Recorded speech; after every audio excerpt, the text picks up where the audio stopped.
Usole ezinye izinyanga uZikode wenyanga yaseGoli ethi-ke kungenzeka ziyathinteka-ke ekudluleni-ke kwekhehla ugodo lamaNkankane-ke ubaba uMthembu-ke phansi kwamhlaba uyalingana. Uthi izinyanga-ke zinomona zizodwa kungenzeka yize zibe nesandla. Athi uzwe ngami. uZikode wadlulisela amazwi enduduzo waphinda wadlulisa-ke okusenhlizweni yakhe. Nando udaba oluphelele khona la kwesiqiniseko eSemedia. Kunjani? Ngiyathemba ukuthi niyaphila. Ngihlala sezantsi ngiyanibingelela. Hayi bafowethu mani, ngiyabona lapha kuloke kuyatrenda kuthiwa hayi ikhekhe lidala lapha ubaba ugodo lamaNkankane lapha kaMhlaba uyalingana. Akasekho, sesishiyile, sishiye kabi-ke ngomlilo. Ibuhlungu-ke le nto bafowethu, umoya wami ubuhlungu kakhulu. Akuyona inyanga ebengingeyazi, akuyona inyanga ebengijwayelene nayo. Yes, bengimukela lapha ekudeni, kodwa ngibona ukuthi ayiyona indoda endala. Ngiyayizwa iyagaya yona, uyabona. Kube buhlungu kakhulu mani, uyazi. Okungenzeka futhi ukuthi izitha zakhe ziqubuke eminyangeni okanye izitha zakhe ziqubuke lapho eziqubuka khona, ngani ngoba izitha siyayithola emgaqweni nje ungasolanga ngalutho isitho. Gcina umuntu esesitha sakho kakhulukazi nje njengoba sizinyanga. Ngiyazi mina ukuthi sizinyanga asithandani sodwa futhi asifunani sodwa. Kungenzeka futhi ukuthi mhlawumbe lokufa lokhu kuphume enyangeni, ngoba phela zinyanga siyazi ukuthi nesigijimisa ngesikhathi semithi, sigijima isikhathi semithi. Kubona ukuthi uyahluleka emthini, ugcina sewuthenga iy'nkabi ukuthi eyanishise le ndoda, uyayibona.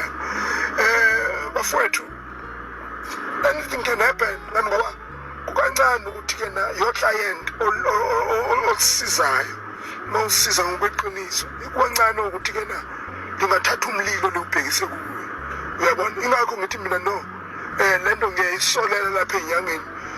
Nginesizathu esenza ukuthi ngisolele ezinyangeni. Zinyanga ninamona, niney'nhliziyo ezimbi.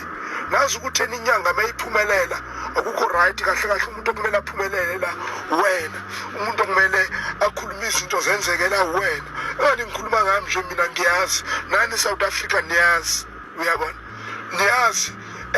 Mina kumele kuba nama-accident amaningi la eSouth Africa, amanye awo ngiwakhulume engakenzeki. Athi mayisenzeka ngigxekwe, ngenkathi ngikhulunywa ngigxekwe, ngishaywe ngapha nangapha, iy'nyanga zodwa emaceleni, phela futhi ngishaye futhi on-social media ezinye zingigigiyele zithi-ke na hey ziyayisola zayiprofeshelani emafonini. Nabo abantu sebekhipha amagama abantu, uyabona. Uyayibona le ithi into mayisiyenzeka. Ngizoxolisa nje lapha emndenini kabhuti usiqiniseko mina ngamkhuza, it was December. Kodwa ingozi yamehlela ngoMeyi.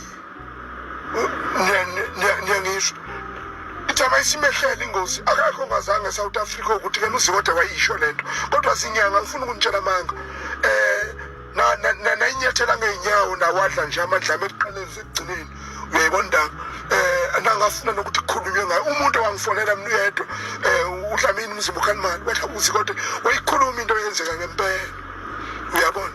Ngathi mina no, ngangingafuni ukubukwa ngalokho. Ingakho futhi ngingakaze ngiyikhulume leyo nto, ngani ngoba vele ngangingafuni ukubukwa ngayo, uyabona.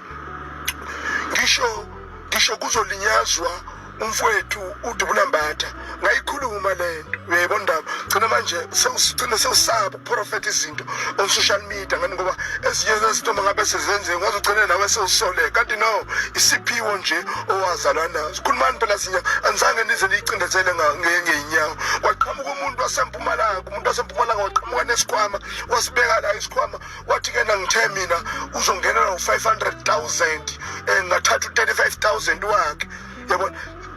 Loyo muntu loyo ekhandwe yinina zinyanga. Njengoba ngisuka mangithi ngingena ko-live bey'nyanga ihlangene lapha ku-TikTok, mangithi ngiyangena ziyangilingisela iy'nyanga zikhuluma njengami, ngibona ukuthi hey ziyajabula lezi nyanga, uyayibona ndaba. Hayi bafana bakithi, khohlwani izingane zikamama. Ngiyona le nto engisi ngiyona, uyayibona ndaba. Ngixolise nje kakhulu umndeni wakaMthembu, phephisani bafowethu, lalani ngenxa bafowethu. akaphumule umfowethu siyazi ukuthi ke vele bekungenzeka ukuthi ke na umona wenyanga wenza mhlawumbe umona wasemabhizinisi umuntu omnyama unomona umfowethu sibone unengane eziningi nabafazi abaningi sibonile umfowethu unamatekisi sibonile umfowethu left right and center uyayibona ndaba yize ngingakaze ngifike kuyena yize bekimona ekutheni kodwa bengibona lenyanga iphila kahle le uyayibona ndaba okuyesinye zezinto-ke bafowethu ezenza ukuthi singazwani neyinyanga ekubeni ungenankinga nenyanga uyayibona ndaba mina nje ngiyuzikoda mina nje qobo lwami inyanga zingifonela ngathi azingifuneli ini uyayibona ndaba kodwa zenza ngayo yonke indlela ukhani inyunyana engathengisi ekutheni kubulawe igama lami uyabona inyanga ifike isame ngabantu ukuthi ke la ikubulale ngabantu ihluleke ithi isame ngomuthi ihluleke kuyophelela esibhanyeni siyazi bafethu ukuthi ke na into eniqedele emlilweni ngoba hayi bafana bakithi vele sizinkunzi bafana bakithi sizinkunzi siyalapha nje asisofuna siphiwe asihlala iscash thina sisoza kwethu sihlala iscash yes phephisani umndeni wakamthembu lale ngokuthula baba ugodo lulala mangangani lale ngokuthula mfowethu lale ngokuthula nobona abanye-ke ebebengamfuni ugodo lulala mangangane sebeloku bemposta u-RIP umoya womoza kumana manga zinja fikani nini nibulele nje